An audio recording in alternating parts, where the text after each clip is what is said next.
Another question people from the no side are saying, will this give First Nations people more rights than other Australians? This doesn't take a single thing away from any other Australian. All this is saying is that when Parliament and government makes the special laws and policies that it does make about Indigenous peoples, by virtue of the fact that they were here for 65,000 years, suffered dispossession, suffered discrimination, right? That is why Parliament makes laws like the Native Title Act, closing the gap policies that relate to Indigenous peoples.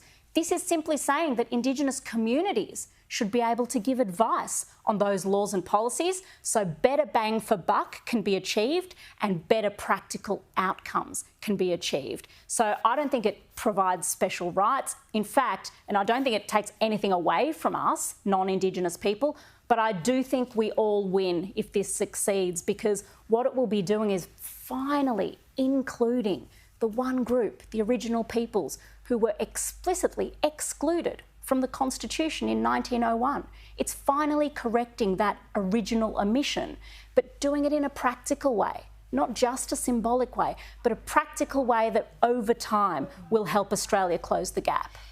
We missed out the second part there, and I don't know if our directors can pop it up, but the second part says the Aboriginal and Torres Strait Islander voice may make representations to the Parliament and the Executive Government of the Commonwealth on matters relating to Aboriginal and Torres Strait Islander peoples. There it is on the screen. Talk us through exactly what that means, if you don't mind. That's right. So that describes the job of this body, yeah? So the first clause says there shall be a body, provides the guarantee, and clause 2 says what the job of this body is.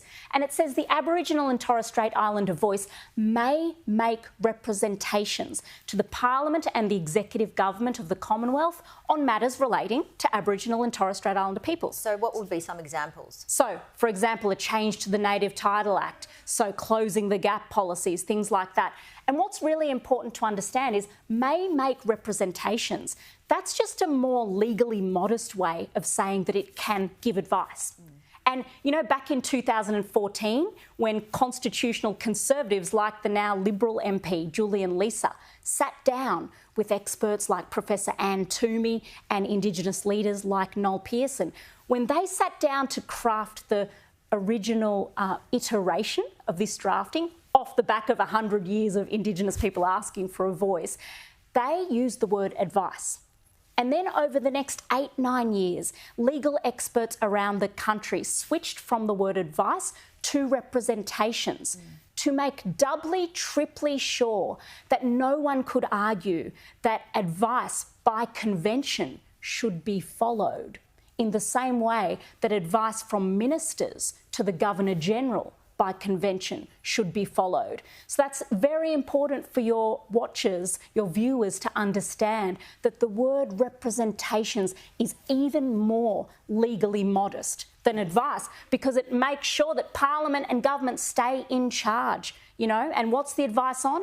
It's on matters relating to Aboriginal and Torres Strait Islander peoples. Okay, what I'm also hearing then, if those matters are represented, and will you potentially, I know this is a, you know, hypothetical, but is there the chance that the more cases will go to the high courts? Now, I mentioned how this was construed and conceived through collaboration between Indigenous leaders and constitutional conservatives. Julian Leeser, back then, before he was in Parliament, was the convener of the Conservative Samuel Griffiths Society. This guy loves the Constitution, right? He asked for a copy of the Constitution on his 10th birthday instead of a bike. He is the most paranoid guy when it comes to the High Court that I have ever met, honestly.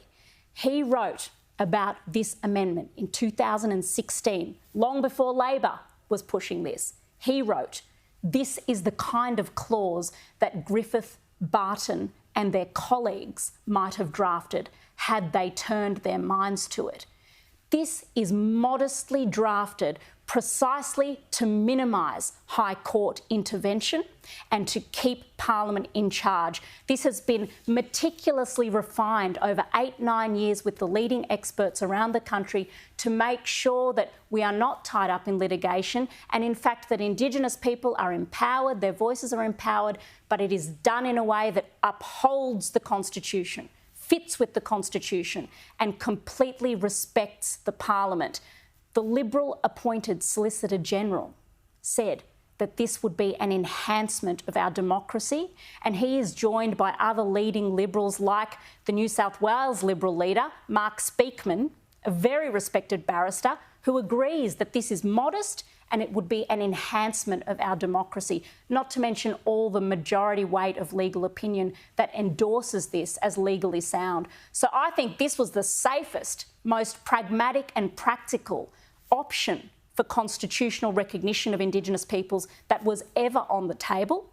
The remarkable thing is that Indigenous people, over 80% of Indigenous people, as repeated polls show, in their pragmatism, in their generosity, have adopted this constitutionally conservative form of recognition. And they're stretching out the hand of friendship to us non-Indigenous people, which I think is remarkable given what they've been through in this country. You know, the exclusion, the discrimination, the dispossession, the violence. Yet they're coming to us with hands outstretched saying, can you recognise us, please? And all they're asking for is an advisory voice that keeps Parliament and government in charge. Why do you think, in your opinion, would the people on the no side say this is actually dividing us? Well, why? I think the reason is politics. I think the no case, and Peter Dutton decided, unfortunately, to play politics with this, and that's really sad for him and his party and for the country. But as I said, there are many really good principled Liberals, and Liberals for Yes is out there spruiking a yes vote in this upcoming referendum. So it's not about Labor or Liberal. It's about uniting the country. It's about right or wrong, not left and right. But on this point about will this divide us by race, or, you know, Dutton has claimed this will put race back into the Constitution, it's completely wrong. It's a lie, in fact. Unfortunately, race has been in the Constitution since 1901, and we've been divided by race under the Constitution since then. Indigenous people were excluded under race-based discriminatory clauses. No group has suffered more under those provisions than they. And there are 2 racist provisions still in the Constitution. You know, so it is completely incorrect to say that this divides us by race. This actually includes the original owners of this land who were previously excluded on the basis of race.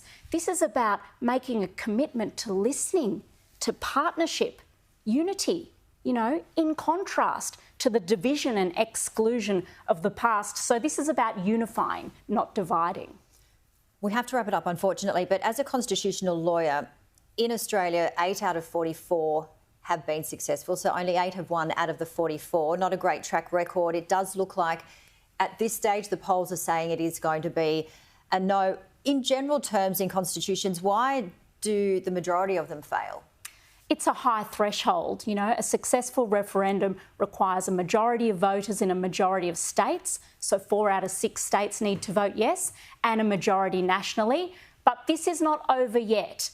The yes side is definitely behind, but there is a week to go. There's 6 days to go. And I would say to every Australian, if you think that what Indigenous people are asking for here, to be recognised simply through having an advisory voice in decisions made about them, if you think that's fair, have conversations with your grandmother, your grandfather, your parents, your uncles, your aunties, your colleagues, because this is up to ordinary Australians. It is up to us to decide whether or not we recognise people in 2023. All right. Well, we were crossing to Julia Bradley, our reporter in Parramatta, where you were just at the rally there. It was very crowded, and yes, 6 days' time. Thank you very much for joining us and for your expertise, and all the very best. Perhaps we'll talk to you in a week's time and see the outcome. Thanks so much, Janie. Thank you very much.